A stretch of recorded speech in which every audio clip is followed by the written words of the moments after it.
First, I would think of what are the best things to drink, and you would probably guess that water is the thing that we should drink, most of the time. But you can also have things like seltzer and flavored waters. There's some room for unsweetened coffee and tea. Basically, we're trying to find things that don't have any sugar in them. We help our patients create meal plans that are really rich in non-starchy vegetables.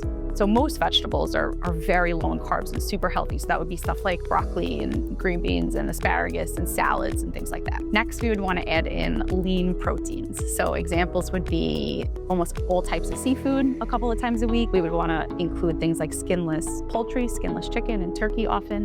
Foods like that. Healthy fats are really important for people with diabetes because they're good for the heart and they don't raise blood sugars. So these are foods like nuts, seeds, nut butters, olive oil, avocado. Those are good foods to include in small amounts every day. Lastly, I would encourage adding some healthy carb foods. So examples of healthy carbs would be berries, like blueberries, strawberries, legumes, things like beans and lentils, sweet potatoes, and whole grains like oats.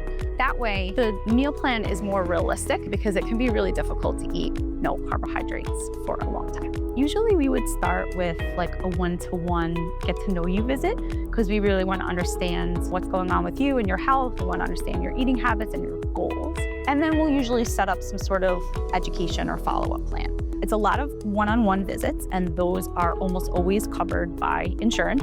But we also offer some other things. We do group classes seasonally. I usually do a series of group classes in the spring, in the summer, and the fall. We also do a completely free diabetes support group about 9 months out of the year. And then lastly, we do trainings. We do trainings on things like continuous glucose monitors. We do insulin pump trainings, really anything to do with diabetes. And then our patients are experts at their lives and they know themselves best. So when we work together, we make a really good team.